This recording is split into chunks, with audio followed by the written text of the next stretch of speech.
Mesdames et messieurs, salut, nous sommes heureux de vous retrouver dans le cadre de ce journal sur Family Groupe Télévision. Nous allons ouvrir cette session d'information par l'élection de Maître Chérine Louzaïssou à la tête du barreau du Congo central. Les résultats ont été rendus publics tôt le matin de ce mercredi 12 octobre. Reportage. Les barreaux du Congo central a un nouveau chef, c'est Maître Chérine Louzaïssou. Elle a eu raison de Maître Rigobert Nsouami et Maître Mao Poiti à l'issue des élections qui ont eu lieu ce mardi 11 octobre 2022. C'était au siège du barreau situé à Kinkanda au quartier Ville-Haute dans la commune de Matadi. Les résultats ont été rendus publics ce mercredi tôt le matin. L'histoire du barreau du Congo central révèle que c'est pour la première fois qu'une femme prend la tête de cette structure. Chérine Louzaïssou prend la succession de Maître Alema Vambou avec 655 voix sur 1111 votants. Un score qui témoigne clairement de la confiance dont elle jouit de la part de ses confrères, compte sur elle pour faire rayonner davantage la profession d'avocat dans la province, cher Kassavoubou.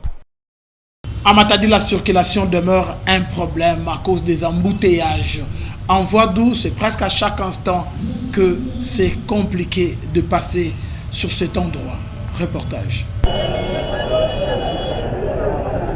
Le problème d'embouteillage dans la ville de Matadi est loin d'être résolu. Malgré la présence des éléments de la police des circulations routières sur la chaussée, ce dernier semble dépassé. Sur les tronçons Voadou, dans la commune de Matadi, c'est chaque jour, surtout des heures de pointe, que la population observe un spectacle désolant sur la voie routière. Ceci rend la circulation difficile et même à la base des difficultés pour trouver le moyen de transport. Comme conséquence, les élèves et les travailleurs arrivent souvent en retard dans le lieu de travail. Malgré la présence des agents du bureau de transport affectés par la mairie, qui du reste est salué par les conducteurs des motos, les bouchons provoqués par des fausses manœuvres et des mauvais stationnements continuent à rendre la circulation difficile en ces lieux. La population sollicite l'implication de l'autorité provinciale pour qu'une solution durable soit trouvée.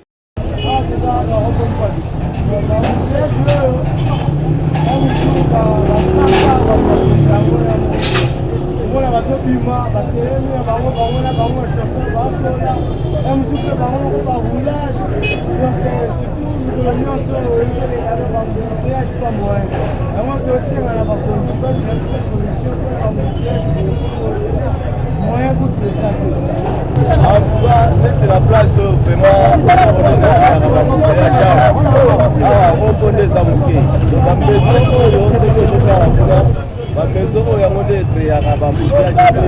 il fallait que l'État soit la place comme ça, la place comme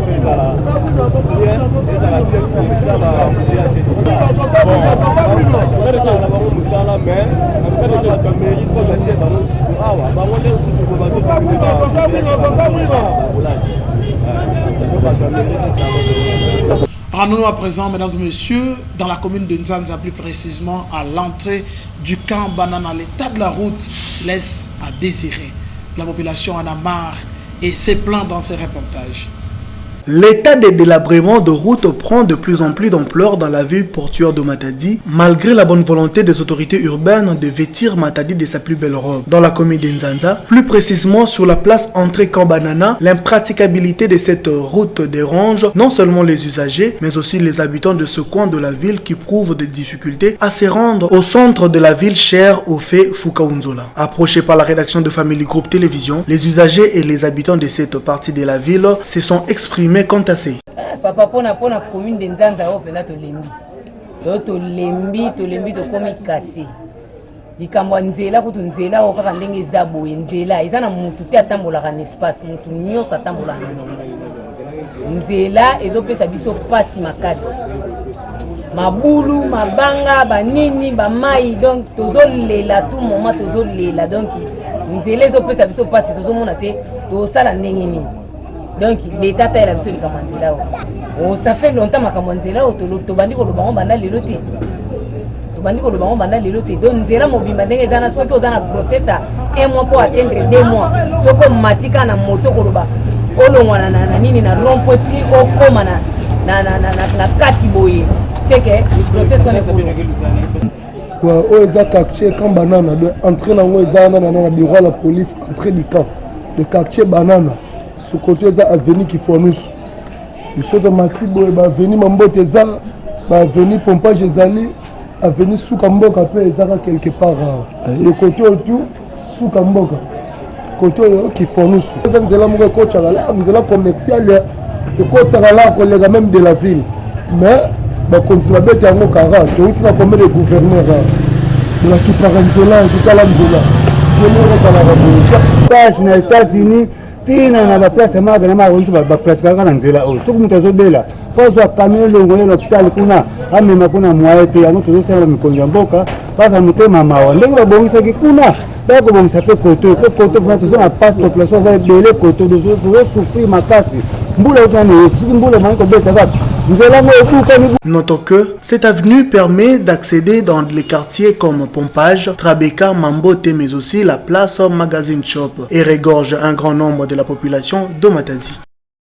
Toujours au camp Banana, dans la partie communément appelée Saint-Denis, c'est l'accès à l'eau potable qui devient un véritable casse-tête pour la population qui se plaint et qui demande à la régie des eaux de tout mettre en œuvre en vue de rétablir la situation. Reportage. Les habitants de Saint-Denis au Kabanana dans la commune de Nzanza souffrent depuis plusieurs mois de manque d'eau potable. Depuis le début de l'année en cours, les robinets de ménage de ces lieux sont à sec et c'est là au silence de la société habilitée à fournir de l'eau potable aux paisibles citoyens. C'est depuis le mois de janvier 2022 qu'ils crient aux autorités de la régie des eaux, mais à cela sans succès. L'eau c'est la vie, dit-on, raison de plus pour interpeller ces derniers à trouver une solution au problème de pénurie d'eau qui persiste et devient un casse-tête.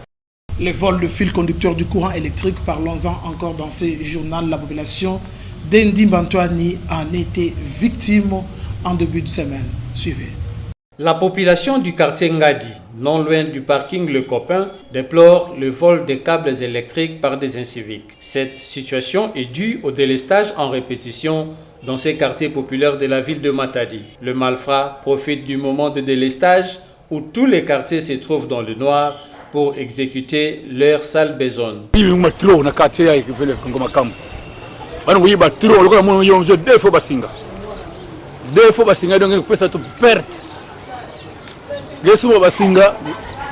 semaine, un mois, suite il y a des messages courants. Toute la journée, courant qu'elle fait, pipe vimba, courant qu'elle fait. Bon, on cabine, ça ne va pas. On a côté, on a courant de café. Pénalisé, donc il va continuer sur le Une habitante du quartier souhaite voir la police mener des patrouilles nocturnes dans les avenues pour assurer leur sécurité. Insécurité makasi, kimoyibi. Tala basinga bande ba câble utaki kuna likolo tikoto ba yoko yiba biso câble. Nde tozabo pas même kuto 3 mois bana to botsa ki courant. Câble ba yibi biso insécurité za makasi l'état je biso solution koto. Ye l'état zo sera partout na ba balabala. Akota ka pe bato na kata ba quartier. Pour battre la paix dans le quartier, de se vendre à côté, sécurité, côté, ma qui moyi, bimo weza côté, papa et saganate. L'état de l'habit social, surtout ma câble à battre, so kende. Banda ko belé côté, ma câble à courir, ça te mon lili makasi na butu. Andeni ba yibi ba côté, l'habit sauté dans le quartier, attends mon papa. L'état de l'habit solution. Information au-delà de nos frontières, mesdames et messieurs, la page internationale, nous voudrions vous le proposer dans ce résumé que nous propose la réalisation. Suivez. Le blocage des dépôts de carburant par des grévistes se durcit en France alors que le gouvernement a mis sa menace à exécution en annonçant hier la réquisition des personnels de la raffinerie d'Esso ExxonMobil en Normandie. Un affront pour ces salariés qui devraient se voir contraints de venir travailler sous peine de sanctions pénales. On va se battre contre ça parce que c'est clairement une remise en cause du droit de grève. Nous, ce qu'on dit, c'est malheureusement, on n'est plus dans un état de droit et de liberté. On est attaqué de façon frontale sur notre droit de grève, mais on ne va pas se laisser faire. La grève touche 6 des 7 raffineries de France. Le gouvernement a justifié ses réquisitions chez ExxonMobil en s'appuyant sur l'accord salarial conclu lundi entre 2 syndicats hors CGT et la direction du groupe. De son côté, Total Energy a annoncé recevoir ce mercredi les syndicats pour la première fois depuis le début de la grève il y a 2 semaines. Ces blocages impactent directement les automobilistes français alors qu'environ 30% des stations-service du pays sont à sec ou manquent d'un ou de plusieurs carburants. La situation est particulièrement critique en région parisienne et dans les Hauts-de-France. Certains départements ont mis en place des rationnements limitant le plein d'essence à 30 litres par véhicule.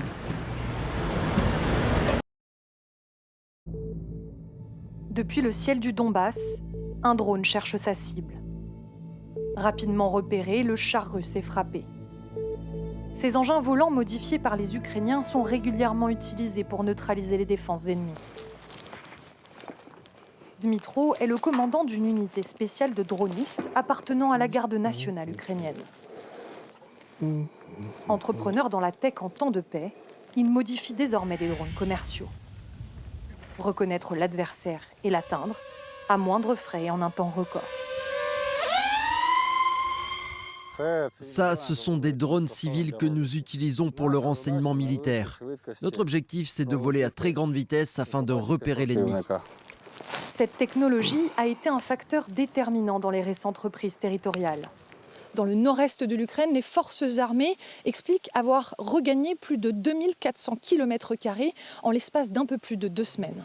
Retour à la base. Ici, les drones modernes côtoient des stocks de munitions datant de l'ère soviétique.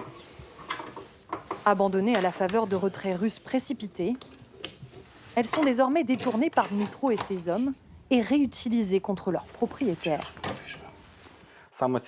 On a trouvé ces grenades sur des positions désertées par l'ennemi.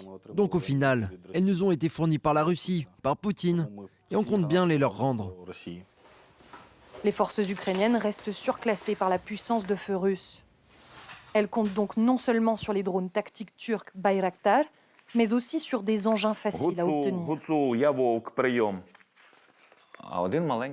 Nous avons des drones minuscules qui, en larguant une charge explosive, peuvent détruire un char qui coûte 3 à 5 millions de dollars. Concrètement, cela signifie que nous voyons et entendons mieux que la soi-disant deuxième plus grande armée du monde. Plusieurs drones de ce bataillon ont été transférés aux forces ukrainiennes sur le front sud, en pleine contre-offensive dans la région de Kherson. Une guerre aérienne pour consolider les reconquêtes territoriales, aidée par des pilotes qui n'ont pas acquitté la terre ferme.